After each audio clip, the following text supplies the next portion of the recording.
Setibanya Rangga ini di Aceh, dia tinggal di sebuah rumah kecil yang sangat jauh dari kata layak. Ya, rumah sederhana karena ibunya tinggal di bawah garis kemiskinan.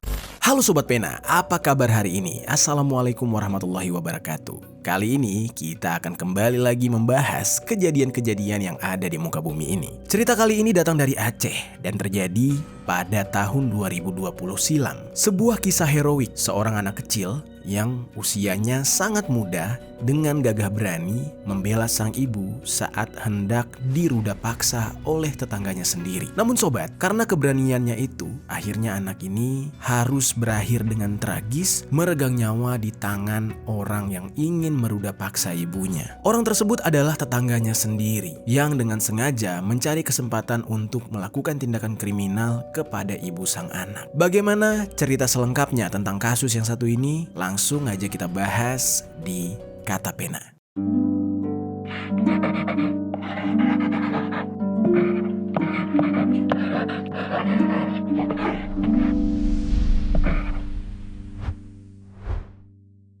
Pemirsa, satu bocah laki-laki nyawa saat membela ibunya yang akan diperkosa oleh seorang pria di rumahnya di Birembayan, Aceh Timur, Sabtu dini hari 10 Oktober lalu. Inilah detik-detik saat seorang ibu rumah tangga yang juga bocah laki-laki ditangkap aparat dibantu warga di lapangan sepak bola Gampong Alu Gading, Aceh Timur. Seperti biasa, sebelum kita lanjut ke ceritanya, jangan lupa untuk like, komen, dan subscribe serta share sebanyak-banyaknya video kali ini. Oke sobat, sekarang kita mulai ceritanya. Di sebuah daerah yang bernama Alu Gading, Birembayan, tepatnya di daerah Aceh Timur, ada seorang anak bernama Rangga Akshal Mustaqim. Dia tinggal bersama sang ibu yang berinisial DA dan ayah sambungnya atau ayah tirinya yang tidak disebutkan namanya. Nah, sementara itu, ayah kandung dari Rangga itu bernama Fadli Fajar dan tinggal di Medan, Sumatera Utara. Nah, sebetulnya sebelum tinggal di Aceh, Rangga ini sempat tinggal bersama sang ayah di Medan.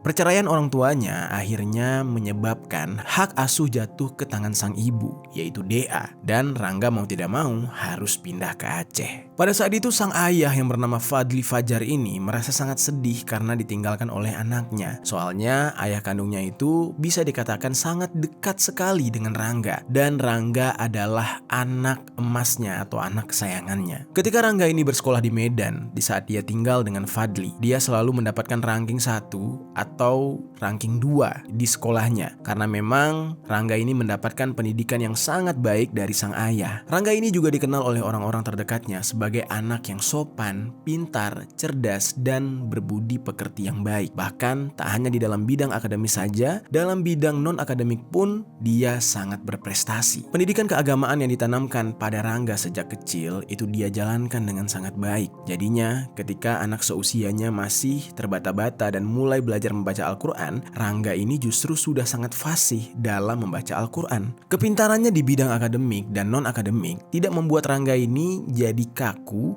untuk berteman. Dia justru memiliki banyak sekali teman dan pintar bergaul. Mungkin ya karena Rangga ini anaknya periang, makanya banyak teman-temannya yang senang terhadap dia dan nyaman untuk berteman dengan Rangga. Singkat cerita, pada saat Rangga harus pindah ke Aceh, di saat itu usia Rangga baru saja menginjak 10 tahun. Setibanya Rangga ini di Aceh, dia tinggal di sebuah rumah kecil yang sangat jauh dari kata layak. Ya, rumah sederhana karena ibunya tinggal di bawah garis kemiskinan. Rumahnya itu sangat kecil sekali, berada di sebuah desa yang jauh dari keramaian. Letak rumahnya itu tepat berada di tengah perkebunan sawit dan hanya ada satu-satunya rumah di sana. Makanya Rangga dan ibunya tinggal tanpa memiliki tetangga. Entah bagaimana bisa sang ibu memenangkan hak asuh atas Rangga. Sementara kalau dilihat dari faktor ekonominya, sang ibu belum mampu untuk merawat anaknya dengan baik. Ya karena keterbatasan ekonomi. Tetapi apa boleh buat, semuanya sudah terjadi dan Rangga pun tinggal dengan sang ibu. Ketika dia tinggal dengan sang ibu di Aceh, ibunya mendaftarkan Rangga untuk sekolah di salah satu SD di daerah Alu Gading, tepatnya di SDN Alu Gading. Di sana Rangga Rangga harus mulai beradaptasi lagi dengan teman-teman barunya. Namun karena Rangga ini memang anaknya jago berteman, sopan dan periang juga, akhirnya membuat dia cepat akrab dengan teman-teman yang lain. Walaupun di saat itu dia belum fasih berbahasa daerah Aceh. Rangga ini dikenal oleh teman-temannya ketika di Aceh itu senang membantu. Ya karena dia pintar, banyak teman-temannya yang ingin mencontek sama dia. Dan yang paling membuat teman-temannya senang terhadap Rangga adalah Rangga ini tidak ragu untuk berbagi dengan teman-teman yang lain. Misalkan kalau dia habis beli makanan atau beli apapun lah di sekolah. Di kehidupan barunya bersama sang ibu, Rangga ini hidup dengan suami baru ibunya atau ayah sambung. Nah, selama di Aceh, ayah sambungnya ini sibuk bekerja di luar. Rangga sering tinggal bersama ibunya di rumah. Setiap harinya Rangga ini tidur dengan ibunya. Karena memang ayahnya jarang sekali pulang. Pekerjaan ayah sambungnya ini sebenarnya hanya kuli serabutan. Tetapi ya karena pekerjaannya tidak tetap, akhirnya membuat sang ayah harus luntang-lantung dan jarang sekali pulang. Semuanya demi bisa menghasilkan uang. Kegiatan lain dari sang ayah yaitu memancing ikan di sungai. Hasil pancingannya ini sering dia jual untuk menafkahi Rangga dan juga ibunya. Tidak jarang juga sesekali si ayah sambungnya ini membawa pulang ikan hasil pancingannya untuk mereka santap bersama. Dari sini bisa kita lihat ya sobat, kondisi ekonomi mereka benar-benar pas-pasan. Namun meskipun dengan keadaan ekonomi yang kurang baik, ibunya Rangga ini tidak banyak mengeluh. Dia selalu bilang, yang penting bisa makan saja sudah syukur. Alhamdulillah, udah segini dikasih rezeki, juga tidak boleh mengeluh, katanya. Nah lalu sobat, ternyata selama ini tanpa mereka ketahui, di wilayah sekitar tempat mereka tinggal yang semula tidak ada penghuni lain, kini telah kedatangan seorang laki-laki yang bernama Samsul Bahari yang usianya sudah menginjak 41 tahun. Sebenarnya Samsul ini sudah lama tinggal di daerah tersebut. Namun pada saat si Rangga dan ibunya pindah ke daerah itu, dia baru saja kembali dari penjara. Nah, dia ini adalah mantan narapidana. Samsul ini merupakan seorang residivis yang baru saja bebas dan dia sudah mendekam di penjara selama 15 tahun sejak tahun 2005 lalu. Ketika itu kasusnya adalah dia kedapatan mengeksekusi seorang pria di lokasi hiburan malam di wilayah Pekanbaru. Lalu pada saat Samsul ini bebas, dia pindah ke wilayah yang tidak jauh dari rumah Rangga dan ibunya. Samsul ini baru saja melewati tahapan program asimilasi, yaitu program untuk membaur dengan masyarakat. Tahapan itu berhasil dilalui oleh Samsul, hingga akhirnya dia pun kembali ke daerah tersebut untuk membantu orang tuanya bekerja di perkebunan sawit pada Oktober tahun 2020. Mulailah Samsul ini bekerja di lahan sawit tersebut. Lalu pada suatu hari, Samsul ini pergi ke daerah lahan sawit yang letaknya tidak jauh dari rumah Rangga. Pada saat itu Samsul ini bingung. Lah, sekarang ada orang yang tinggal di lahan sawit ini. Siapa ya? Kok aku nggak pernah lihat? Ucap Samsul dalam hati. Pada saat itu memang rumah tersebut terlihat sepi. Tidak ada penghuni rumah yang keluar. Akhirnya Samsul ini pun melanjutkan kegiatannya untuk menggarap lahan. Lalu tiba-tiba di saat Samsul ini sedang asik menggarap lahan sawit, keluarlah seseorang, yaitu ibu dari Rangga. Tiba-tiba Samsul ini berkata di dalam hatinya, "Wah, siapa itu? Cantik banget, bidadari kali ya. Masa tiba-tiba ada cewek cantik di tengah-tengah kebun sawit? Apakah ini jodoh? Kayaknya harus disamperin dan ajak kenalan," ucap Samsul di saat itu. Tidak lama setelah dia melihat wanita itu, dia juga melihat ada seorang anak laki-laki yang keluar dari dalam rumah tersebut. Dan anak laki-laki itu terlihat berpamitan pada si wanita. Lalu Samsul yang melihat itu kemudian mengerutkan dahinya. Waduh, sudah bersuami ternyata, ucap Samsul. Dan setelah melihat hal itu, Samsul pun mengurungkan niatnya untuk berkenalan dengan si wanita yang merupakan ibu dari Rangga. Namun tiba-tiba sobat, di tengah malam, saat itu sedang sunyi, Samsul yang di saat itu memang tidak punya istri atau tidak punya pasangan dan belum pernah menikah. Dia memang sedang merasa sangat kesepian. Ketika hendak tidur, sambil menatap langit-langit rumah gubuknya, dia berandai-andai kalau saja dia memiliki seorang istri yang bisa menemaninya tidur setiap malam. Namun di saat itu, dia tiba-tiba tersadar, aduh, apa sih aku ini? Tapi bagaimana ya aku bisa merasakan kehangatan dipeluk oleh seorang wanita di tengah malam kayak gini? ucap Samsul. Saat itu tiba-tiba saja dia kembali teringat tentang wanita yang dia temui tadi siang. Di saat itu dia berbicara lagi di dalam hati, apa aku nekat aja ya, dekati saja wanita yang sudah bersuami itu, ucap Samsul dalam hatinya. Lalu dia berucap lagi, sudahlah, aku tidak mau kesepian. Baru kali ini juga aku melihat seorang wanita dan aku langsung tertarik untuk memilikinya. Apa salahnya untuk aku dekati aja, ucap dia lagi. Akhirnya di saat itu Samsul pun merencanakan untuk nekat mendekati wanita tersebut. Dan keesokan paginya ketika dia bangun tidur, tanpa berpikir panjang, dia pun berusaha untuk memberanikan diri, ingin menemui wanita yang dimaksud saat menggarap kebun. Mulailah aktivitas menggarap kebun dilakukan oleh Samsul. Dan di saat itu, ibunya Rangga alias wanita yang dituju oleh Samsul kebetulan keluar dari rumah. Dan di saat itu Samsul berusaha untuk melirik ke arah wanita yang sedang melakukan aktivitas tersebut. Tidak hanya pada saat siang hari, saat malam hari pun dia suka tiba-tiba keliling kebun sawit untuk mengetahui aktivitas apa yang dilakukan oleh si wanita itu. Sampai-sampai nih sobat, dia mengetahui kalau ternyata suami wanita itu suka berpergian ketika malam hari untuk memancing ikan dan kembali pada pagi hari. Lalu Samsul pun mulai menyusun rencana bagaimana caranya agar bisa mendekati wanita tersebut untuk diajak berkenalan. Nah, tapi anehnya, entah apa yang difikirkan oleh Samsul di saat itu, tiba-tiba dia mendapatkan ide untuk tidak hanya berkenalan. Dia ingin langsung meluapkan nafsunya. Dia ingin sekali meruda paksa wanita yang dia sukai tersebut. Akhirnya hasrat Samsul sudah mulai menggebu-gebu.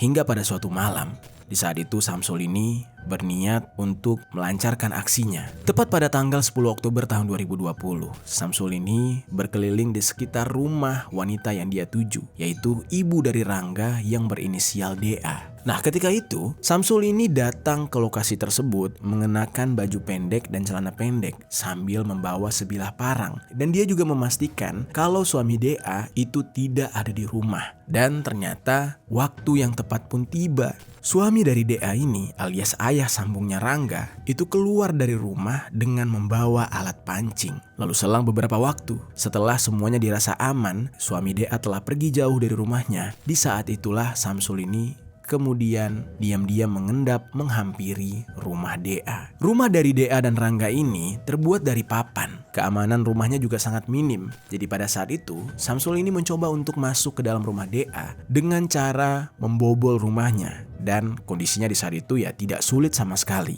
Kunci pintu rumah tersebut sangat gampang dibuka dan dicongkel. Diam-diam Samsul pun berhasil masuk ke dalam rumah tersebut dan menutup pintunya.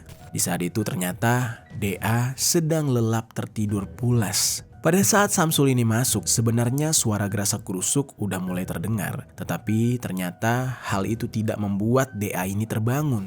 Samsul pun yang sudah merasa berhasil, rencananya berjalan dengan mulus, kemudian masuk ke dalam satu kamar yang ternyata di sana ada dua orang yang tengah tidur pulas, yaitu DA dan Rangga. Pada saat itu, si Samsul ini tersenyum tipis sambil bilang, "Akhirnya wanita cantik ini ada di hadapanku."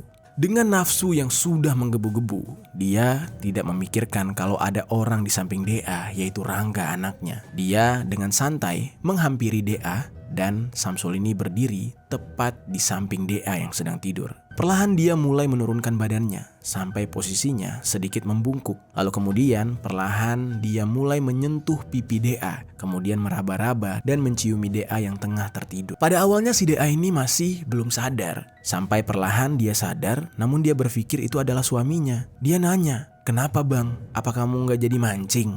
kata DA. Nah namun pria ini tidak menjawab sama sekali. Dia terus-terusan meraba-raba sampai si DA ini terbangun dan membuka matanya. Lalu tiba-tiba dia sangat kaget melihat sosok laki-laki yang ada di hadapannya itu bukan suaminya. Spontan dia berteriak dan bertanya, "Kamu siapa? Mau apa kamu? Ngapain ngeraba-raba saya?" kata DA. Di saat itu kondisinya DA sangat ketakutan. Kemudian di saat itu Rangga yang tertidur di samping ibunya DA juga ikut terbangun dan dia juga kaget. Lalu dia berteriak, Om ini siapa? Mau ngapain om kesini? Jangan macam-macam sama ibu saya," kata Rangga kepada Samsul. Namun Samsul ini malah marah dan dia bilang, "Kamu anak kecil, ngapain bangun? Diam kamu. Dan kemudian Samsul ini terus saja mencoba untuk melakukan aksinya untuk meruda paksa sang ibu alias DA. Dia malah semakin menjadi-jadi. Kemudian di saat itu DA yang ketakutan justru semakin ketakutan karena di sampingnya ada sang anak. Dan dia berkata kayak gini, "Udah nak, udah Rangga, kamu pergi aja, keluar jangan di sini, cepat pergi dari sini," kata ibunya sambil menangis ketakutan.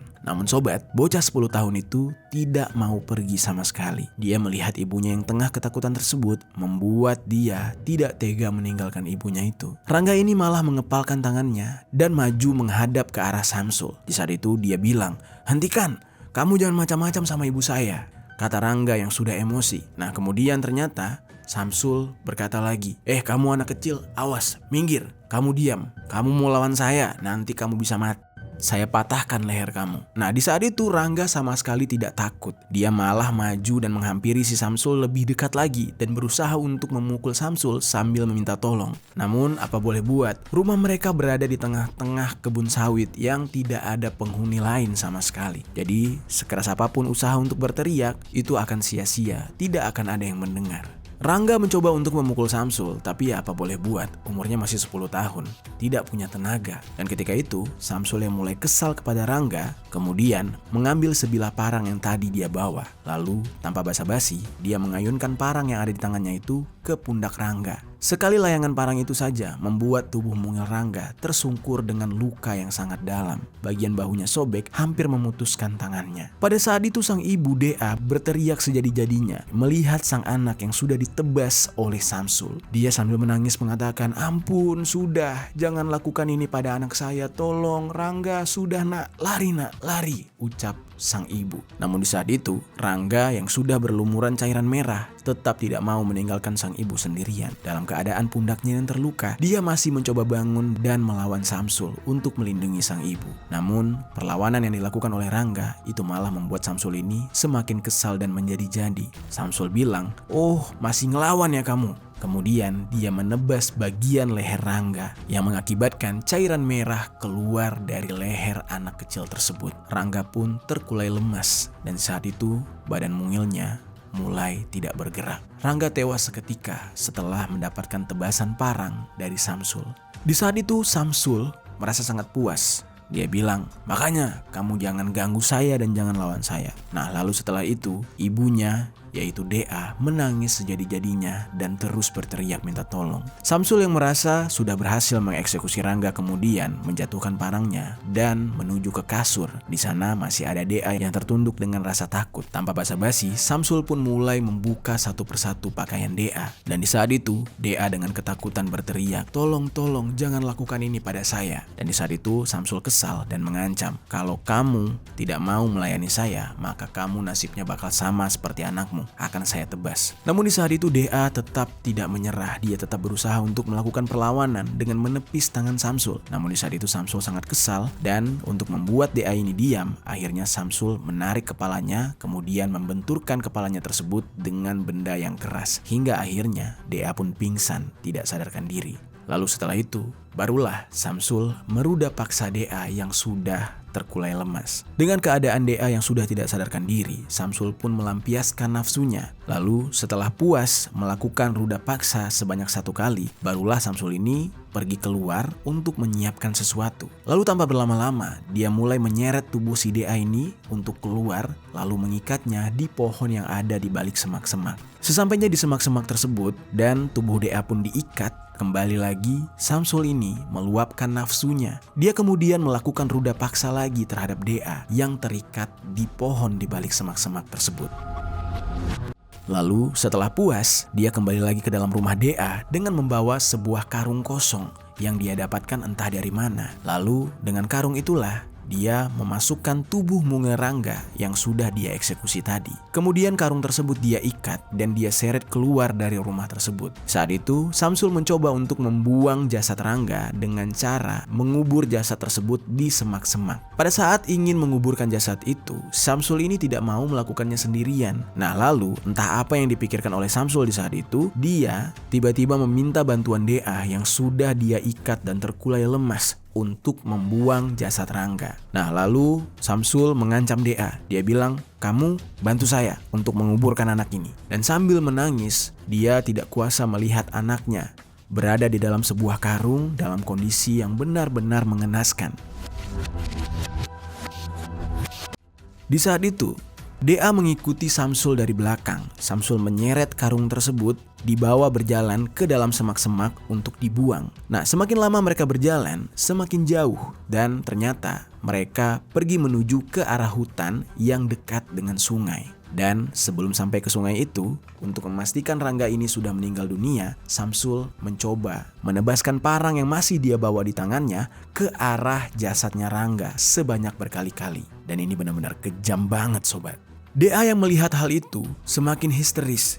Dia dengan gemetar, ketakutan, dan menangis melihat kondisi jasad anaknya yang sudah tersayat-sayat. Dan pada situasi itu, DA masih dalam kondisi terikat tangannya. Lalu, ketika Samsul ini sibuk melayangkan parangnya ke arah Rangga yang sudah meninggal, di saat itu dia tidak sadar kalau DA sedang berusaha untuk melepaskan ikatan di tangannya. Dan singkat cerita, DA pun berhasil melepaskan ikatan tersebut. Tanpa berlama-lama, si DA ini kemudian berlari kabur ke arah dalam hutan untuk mencari pemukiman warga demi mendapatkan pertolongan. Pada saat itu kan kejadiannya masih dalam kondisi gelap karena dini hari, di mana memang kondisinya masih sangat sepi. Samsul yang tadinya hanya fokus pada jasad Rangga, kemudian sadar kalau DA sudah kabur melarikan diri. Di saat itu dia kebingungan ke arah mana DA ini lari. Jadi akhirnya dia tidak bisa mengejar DA dan saat itu dia hanya bisa meneriaki, "Woi, woi, balik sini kamu, mau kemana kamu? Kalau tidak kamu saya habisi juga," kata Samsul. Dan di saat itu DA tidak memperdulikan. Dia tetap berlari ke arah dalam hutan untuk mencari pemukiman. Sambil berlari, dia berteriak minta tolong. "Tolong, tolong, anak saya dieksekusi, tolong." Kurang lebih seperti itu.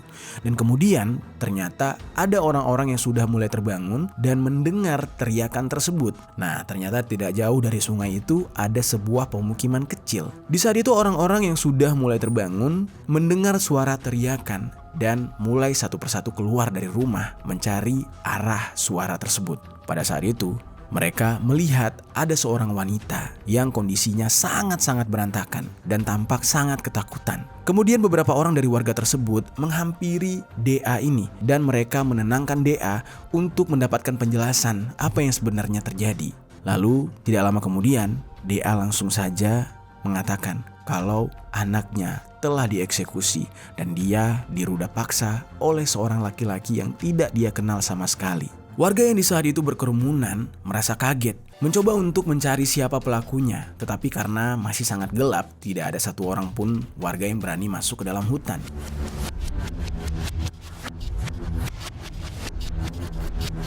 Nah, lalu akhirnya warga berinisiatif untuk melaporkan kejadian ini kepada pihak kepolisian. Tanpa menunggu lama, pihak kepolisian yang mendapatkan laporan langsung datang ke TKP. Pihak kepolisian melakukan pencarian, menyusuri perkebunan sawit di saat matahari sudah mulai timbul. Di wilayah hutan yang sudah mulai terang tersebut, polisi tidak berhasil menemukan keberadaan si pelaku. Karena pada saat si DA ini kabur, Samsul yang mengetahui kalau dia dalam masalah ternyata sudah pergi melarikan diri setelah berhasil membuang jasad Rangga ke sungai. Tidak ada yang mengetahui kemana arah Samsul ini lari karena tidak ada tanda-tanda atau petunjuk di dalam hutan tersebut. Polisi pun terus melacak kemana arah larinya Samsul ini. Dan di saat itu, polisi memperkirakan kalau Samsul masih membawa senjata. Lalu singkat cerita nih sobat, keesokan harinya barulah polisi berhasil mengetahui keberadaan Samsul. Samsul rupanya bersembunyi di sebuah pohon besar milik warga di dekat lapangan sepak bola. Di saat itu kondisinya Samsul ini masih memegang sebuah parang yang dia genggam di tangannya. Pihak kepolisian mencoba mendatangi lokasi tersebut dan pada saat hendak ditangkap, pihak kepolisian sempat mendapatkan perlawanan dari Samsul. Nah lalu di saat itu, dengan bantuan masyarakat sekitar, Samsul ini akhirnya berhasil ditangkap. Namun demikian, di saat dia dibawa ke kantor polisi, dia sempat melawan lagi. Perlawanan yang dilakukan oleh Samsul ini cukup berbahaya sobat, di mana dia mencoba untuk menebaskan parang yang masih dia genggam.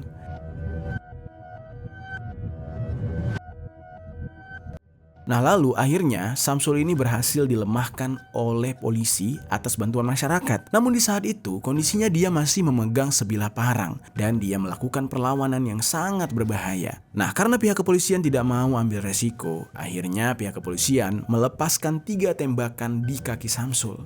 Setelah ditembaki oleh pihak kepolisian, Samsul ini masih saja keras kepala. Lagi-lagi dia kembali berulah. Ketika ditanyakan oleh pihak kepolisian soal keberadaan jasad Rangga, dia hanya diam, bungkam, tidak mau menjawab pertanyaan-pertanyaan polisi. Lalu karena hal itu, polisi yang merasa geram langsung saja membawa Samsul ini ke kantor untuk ditindak di sana. Pihak kepolisian yang tidak mendapatkan jawaban dari Samsul, akhirnya bersama warga melakukan pencarian berdasarkan beberapa petunjuk di TKP dan juga keterangan dari sang ibu yaitu DA. Hingga pada akhirnya dari pencarian itu membuahkan hasil, di mana pada sore harinya tim gabungan Polres, TNI, BPBD, serta masyarakat berhasil menemukan tubuh Rangga di sungai dalam kondisi terbungkus karung. Lalu setelah menemukan jasad Rangga, pihak kepolisian langsung mengevakuasi jasad tersebut dibawa ke rumah sakit di daerah Langsa untuk keperluan otopsi. Setelah dilakukan beberapa pemeriksaan, banyak luka sayatan pada tubuh Rangga. Luka itu berada di pundak, leher, rahang kiri, dan di leher bagian depan, bahu sebelah kiri, leher sebelah kiri, tangan kanan bawah, serta di 3 jarinya yang hampir putus. Setelah jasad Rangga ini diotopsi, kemudian jasad Rangga pun dimakamkan. Hal yang memilukannya adalah Rangga dimakamkan tanpa ditemani satupun orang tuanya. Karena pada saat itu, jasad Rangga tidak boleh dibiarkan berlama-lama. Sedangkan sang ibu masih dirawat di rumah sakit ditemani ayah tirinya. Sementara ayah kandungnya berada jauh di Medan. Lalu di samping itu, Samsul harus mempertanggungjawabkan apa yang sudah dia lakukan. Samsul terancam hukuman mati. Sebelum dilakukannya hukuman mati terhadap Samsul, Samsul ini ditahan di Polres Langsa terlebih dahulu. Namun sobat, baru 1 malam dia ditahan, Samsul ini tiba-tiba mengalami demam dengan suhu tubuh yang sangat tinggi. Awalnya dia hanya diinfus, namun karena tubuhnya tidak kunjung membaik, dia akhirnya dilarikan ke rumah sakit yang ada di Langsa setelah menerima perawatan sementara. Dan beberapa saat setelah dirawat di rumah sakit Langsa, dia mulai membaik. Setelah membaik, Samsul ini dibawa kembali ke Polres. Namun lagi-lagi, ketika dibawa ke Polres, dia mengalami demam dan untuk kedua kalinya, Samsul kembali dibawa lagi ke rumah sakit. Dan anehnya, pada saat dia dibawa ke rumah sakit untuk kedua kalinya ini, Samsul meninggal dunia karena sakit yang dideritanya. Tapi tidak jelas sakit apa itu. Tiba-tiba dia meninggal karena demam tinggi. Itu dia sobat, kisah yang dialami oleh Rangga, anak kecil yang menjadi pahlawan bagi sang ibu.